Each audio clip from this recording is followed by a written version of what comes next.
how VeLL never gon' change. You don't know ass nigga, that be the gang. Same nigga I used to be. Fried niggas get used to me.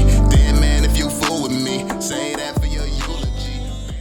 Yo, what is going on, y'all? It's your boy VeLL, and we are back with another banger, yo. Smack that thumbs up for all the bangers we've been dropping lately. We're back with an interview because you all have been loving this lately, and this is kind of going to be a little bit different. So we have one of the most notorious people in the Mobile Legends community. He has done so much for so many, and I think he's super underrated. We're going to be interviewing Gemik. Gemik is actually a part of the reason that iFlex blew up. He's a part of the reason that Kosi Doggy had so many great opportunities. Bren Esports, Evos, unexpected, the child you all have been wanting me to interview, him. So many people, even Sino, side note, however you pronounce it, I'm sorry if I'm mispronouncing your name. He has helped so many people in the Mobile Legends community. I'm gonna leave his link down below in the comment section so to make sure that you all subscribe to him and show him some love. But he's going to be sharing some of his knowledge and experience working with Evos, Bren Esports. He's going to be giving tips on the game and a bunch of other stuff, man. You might even see more collabs with us coming soon, but make sure you all show this video some love. I just wanted to introduce him, give him the proper introduction because he's one of the best players in the community. He's one of the best friends in the community, and he's someone who loves this community dearly. So, yeah, hopefully you all enjoy this. Be sure to drop that thumbs up, subscribe to the channel if you're new, and let's get into it, man. All right, yo. So we're here with the homie Gemik. So Gemik, if you don't know who Gemik is, this is the guy who helped coach Bren Esports, helped with Evos, helped with other coaching gigs in the community. Tell us some of your resume, man. Brag a little bit. What's up? What's up, VeLL? Thanks for having me, buddy. It's been a while, man. I wanted to do a small interview with you. Yeah, it's been forever. It's so hard to look back and just do a summary of what happened. I don't know, so many stuff happened, and yet here we are right now in 2019, and I feel like everything went so fast. Started in October 2016, something like this. I think you started the year following in the early stages. Yeah, so many stuff happened, man. When you look back, the few Twitch stream I have that date from November or December 2016, that was such a different game. Small community, everyone knew each other. We were playing, having fun, a lot of laughs, and now it's so serious, professional, complicated. Yeah, everything changed, and there's so much business, right? Well, coach is a profession, so many jobs created around Mobile Legend. Can't imagine that would have happened 3 years ago. Yeah, I never would have thought that Mobile Legends would be where it was today, man. I came from the Call of Duty community, and you were actually the very first person that I met in this community. How did we meet? I forgot, man. Wait. We got into it. Well, I was doing videos, tips and tricks, saying stuff like run around with Layla with no boots or something. And you had a problem with me giving that type of advice to the community. And that's how we actually met. You didn't like my tips and tricks, and you posted about it on the forum, I think. I think we were on the Mobile Legends forum back then, maybe. Really? Didn't we talk on Discord or something? Oh, no, it was Discord, maybe, yeah. But I do remember one of my first interaction with you was me asking you tips on YouTube because I was so clueless. Yeah, that is. Understand, the optimal settings, how to generate more views and stuff, to have something more professional. And you knew much more about it than me because I was just starting and doing some random stuff. Yeah, that's when we got started. Yeah, that's when we had our first conversation. After you took my head off the very first time, then when we actually talked, I think I met you and iFlex and Dog. I think I met you all right around that time. We all met each other. Yeah, around the same period we all met. Yeah, that was crazy because it is so different now. I remember the only person back then who really we weren't all just really close with was Bluepanda or had much interaction with was Bluepanda back then. But yeah, well, you made sure we would not. What you mean? To be fair, you're the reason why we got so distant with him, because we were a small group of people working together, and the videos you made it hard for us to. I don't know. I think my mistake was to maybe not try harder to tie the hands together. Like you had a problem. I could have actually went to Bluepanda because I was talking to him from time to time, rarely, but still. I could have like made you two meet each other and just put it down and just finish with it. But I guess like life took different direction. Everyone just did their thing and it worked out for pretty much everyone. Yeah, So I think me and Blue Panda, we never really had like, I think we had small problems. They weren't really big problems, honestly. Me and him, we got into it because we got off on the wrong foot because I actually used one of his thumbnails that I didn't know was one of his thumbnails. So from that point on, he was just like taking videos off my channel, uploading it and stuff like that. But technically, I started it on accident, but he was maliciously just getting yeah, content. the way you guys like not settle your problems because you never really did, but it just like died out after some time. But Yeah, the way you guys were interacting to each other, it makes me think like if two people have two stage in a stadium and both have crowd and both crowds are like listening to each of the influencers and just interacting with each other this way, like you're not talking directly to the person, you're talking to your crowd, to your public, and yeah, everything about the problems is public knowledge, and it's so hard to, you can't build anything, you can't go anywhere with this, you have to talk in private with the person. I have only fixed my issues that went public by talking to the people in private, and it always like cool down so fast. You would be impressed if you take the time just to talk to the person you have a problem with in yeah. private, how Honestly, I fast it fixed the definitely, problem. I definitely wish I would have took that approach then. I was very much more hot headed than I am now, so I would have never sat down and just talked to him. Like I would have never been the calm one to initiate that type of conversation. But yeah, looking back on it, it was never worth it because you start to really appreciate like Blue Panda's work ethic and stuff like that.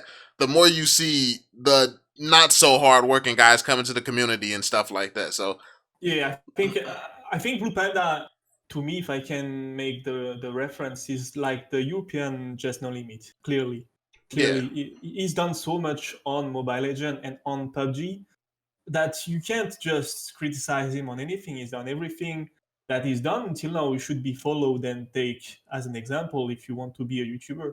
His whole heart is trying every day, being consistent, doing original content or different, like following the ideas of his community also. But just exactly. the consistency on the last 2 3 years is insane. And Yeah, now he's banking. I mean, he put the work into it, and now he's making the money that follows with. yeah. So I think that's the how you say, the knowledge you can get from that is just work your ass off if you want to get somewhere, right? Facts. That's myself facts. myself included, you, I think we all had in the past some periods where we just stopped for X or Y reason, and it didn't work out that well, right? So just consistency and hard work, that's all that pays off. Yeah, exactly. That consistency. Like it's a lot of people who have shown that consistency will take you far. Panda being one of them. You got General. Jess is Yeah. one of them, man. He's Just no limits uploading, for sure. Yeah. he was uploading gameplays the same morning he was going to play MPL matches, so I was like, wow, what the hell. Really? He was like, sorry, I have to go home, it's midnight, I have to go home to sleep and wake up at 5 a.m to do my video, and then I come back tomorrow at 9 a.m. I was like, okay, okay, dude, sure. So, Like every single day. speaking of Jess, like what was it like actually working with Evos and meeting Jess and Aura and all those guys? Jess, so all those guys was really an amazing experience. Like from the start was really rough, but I kind of knew it would be rough from the start because I had never had a team where it went smoothly from the start, and I started to think like maybe I'm doing it wrong, right? And then I watched documentaries about coaching in esport and in sports in general. Like I'm talking big coaches, like professional coaches in NBA and stuff like this. Yeah. And it's always hard, man. It's always the same start. The players are literally talking shit about their coach the first few matches. And at the end of the season, when they won the tournament, they're like, the coach was right. We're so sorry. Thank you, coach, and stuff like this. And it happened every single time I had a team with me, man. So I'm starting to think it's just you have to see it like a group of really tight individuals that work together for a long time and that get forced or not forced. Sometimes it's not. Sometimes you're just brought here because they want to work with a guy that is just judging them, criticizing them, observing them all the freaking time, and his only job is doing this: is judging, judging, judging. Yeah. So at first, the first reaction is always denial, denial. No, he's wrong. No, he doesn't know what he's talking about. And then it's like, oh yeah, I wish I listened to you sooner. So the start was rough, but then when I understood who they were, each and every one of them, I have one quality. I think if I can be like a bit brag about this is I am highly empathic to people, so I understand pretty well their emotions and where they come from.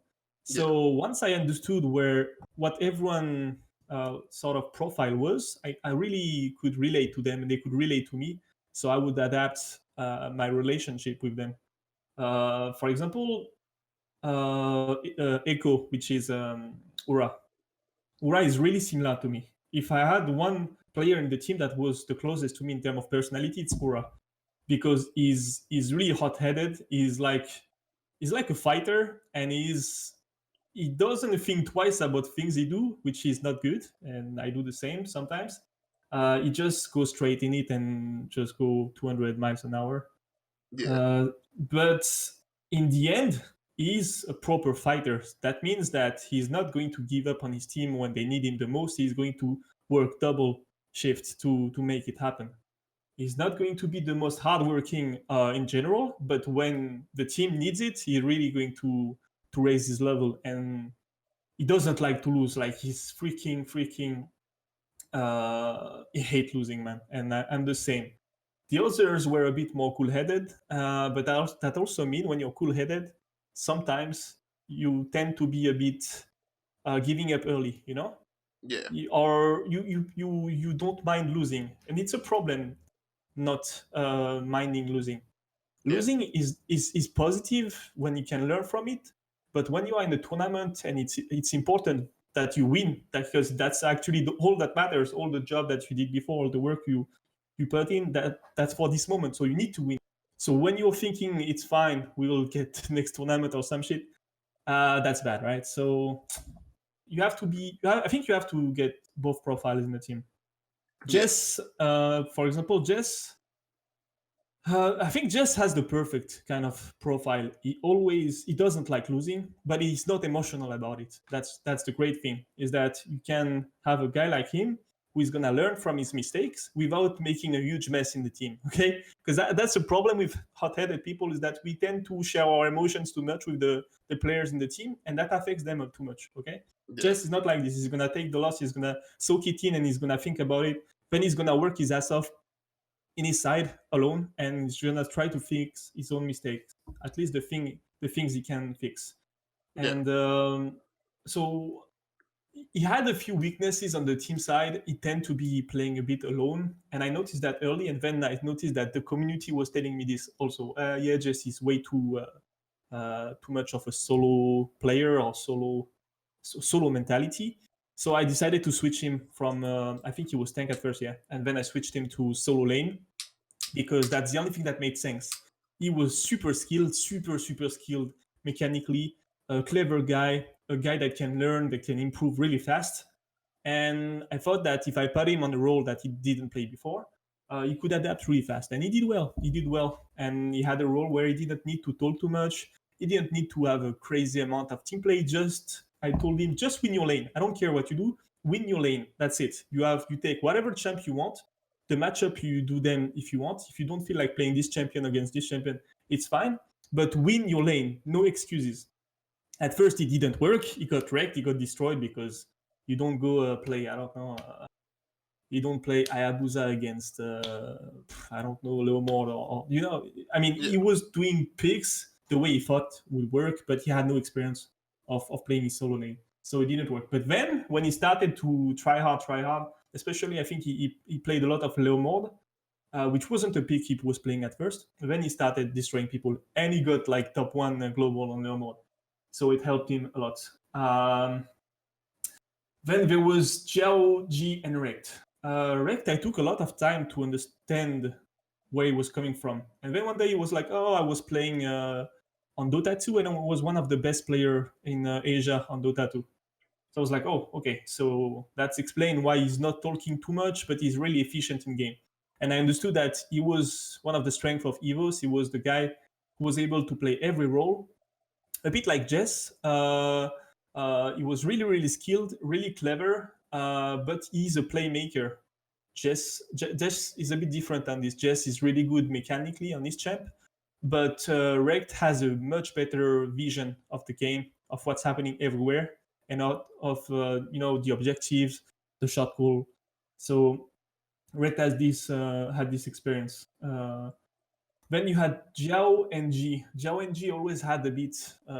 For me, they were a bit behind when you had to compare them with Rect.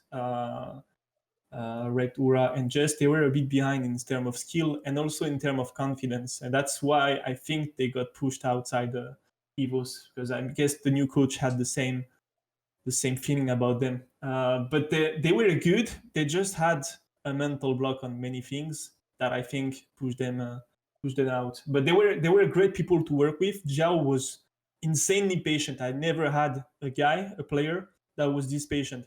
Yeah. He was taking so much shit from the other players, man. You have no idea. From the day one when he came, by the way, I didn't recruit those players. I had Rek, Jess, and Ura.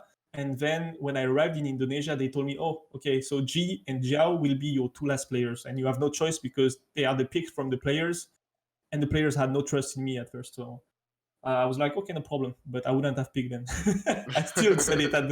I wouldn't have picked them. I still said it to the CEO, but I was like, "It's fine. I will work with them, no problem." And when I got to know them, that made me throw some affection for them. So I wanted them to succeed, Yeah. especially Jiao, who was in college. He was coming from a tough background, and I was like, "This guy needs to. I need to help him to succeed as much as I can." And yeah, so he was taking a lot of shots from his teammates, and he just didn't give up. He was choking a bit at first, but then I slowly saw his level going up and going up, and he became a good tank. G was a good shot caller. He had a good composure, so he was able to pull some good shot calls at critical moments. Um, what the problem was with him is he absolutely wanted to play mid laner and shot call at the same time. And whenever he was shot calling and playing mid at the same time, he would lose a lot of level. And whenever he would just play for fun, he would actually be really good. And that, I think he never really understood it, despite me telling him all the time. And at some point, he was like, "Yeah, but who is gonna shot call instead of me?" And I was like, "I don't know," because no one really wanted to take the step up to do it. Yeah. So I think he was more like in a spot where he was the shot caller in the past in his other teams. So that's what he was known for. So he wanted to do it. He didn't really work with the mid lane, and the time I guess it took for him to change this, it didn't work out, and he got kicked or he left. I don't know what happened actually to those two. If they left, or I know Jess left because of his career, because he wanted to pursue his YouTube career. But Zhao and Chi, I don't know if they got kicked or if they left. But Oh. anyway, the five players had the potential to make it, and I think if I stayed longer, they could have at least finished top four. We were top four. We had like 3 matches to play. It wasn't really tough matches, except Louvre, which would happen to be the toughest team. But we were top four in the MPL, and when I left, well, they ended up top eight, sadly. But I think, yeah, the moment when I left was the worst timing ever. Uh, do we get into this? I don't know. I Mm, don't know. I mean, you honestly told us a whole lot about your experience with Evos and Jess and everybody, and that's a lot that I didn't really know about all of them. I didn't know, and it goes to your coaching, how well of a coach that you are, that you take the time to learn all of this. You're not just sitting around trying to boss people around. You're actually trying to get into the feelings and understand someone else's issues and someone else's where you can help them. Like it doesn't sound like you were bringing your baggage and putting your baggage onto the team. I'm pretty sure you might have been going through stuff personally and stuff like You that. But know, I'm gonna tell you something. the moment I really understood how committed and deep emotionally I was connected to those guys is the day I told them I was leaving. We had a restaurant sort of meeting, and I talked like for 30 minutes about everything that happened, all the great things that those guys brought to me, and literally they all cried. And I've never seen so many men crying in the same spot. No, for real, that felt amazing for me because that sort of acknowledged the fact that they cared a lot about me, both as a coach and as a person, and that they sort of understood the loss of me leaving, and I understood the loss of me just sort of giving up on them. Because I still apologize to it. I know some other people than me would have stayed, but me, the way I was seeing things and the person I am today, I cannot accept it. Okay, to stay. I don't care what people say that I got fired and everything. It's 100% my decision of leaving. I don't care what they think. And I could have 100% stayed. I would still be here or there. Sorry, if I decided to stay. Yeah. But some things troubled me, and I don't want to put the shade on anyone, so I'm not going to go into details. But yeah, so I left them. Everyone got pretty emotional, and just made me feel like I don't know. I was a bit more prepared than them because I was thinking about it for a while. I was talking with my girlfriend. I was like, yeah, I don't like this, and this, and she was like, I don't know what to tell you. It seems like you're living in hell. So I was like, yeah, I don't know. Yeah. Uh, I mean, you were put in a tough situation. Like you had to choose between the things that you needed in life and then these guys' lives and their goals and pursuing what they wanted. But ultimately, I think that you do have to worry about the things that you need as well. And that's very important. It's not just a one-way street. So, I mean, you did what you could, and like I said, you did a very good job clearly. And how these guys responded to the separation shows that they cared about you, you cared about them. So that's really all that matters, you and your relationship with them. So I think you both gained a lot from it. You all gained a closeness with each other. yeah, true. We got close, but the thing with our generation and the new ones, the younger ones, is that you have a saying in France is that is where it's that I'm going to try to translate it. When you're far from the sight of someone, you're far from his heart. Okay, and that's pretty much what happens here. We still are. Like I know I would be still pretty tight with those guys if I went to take a trip in Indonesia and just meet with them. But the fact that they are working and I'm doing my thing here, we just like lost contact, and it's pretty much what happens with everyone you meet nowadays. It's just like you lose touch with people, right? Even with you, I lost touch for a while. With Yeah. iFlex, I totally lost touch. Like it's been a long time before I talked to him, and we played a bit like a few weeks together, a few Yeah. weeks ago together. But yeah, pretty much you just lose touch with people, and that's I regret that kind of because I'm a firm believer that when you have a strong friendship that's that's made, you should do everything you can just to keep it for as long as you can if it's worth it, Yeah, for because I think sure. friendships are worth it for sure. Yeah, that's But true. that's life. Yeah, that's definitely a part of life. Yeah, it's happened to all of us, I'm pretty sure. I'm on it. Can't fail for my family, I want it. So they'll never need hope or want it. A break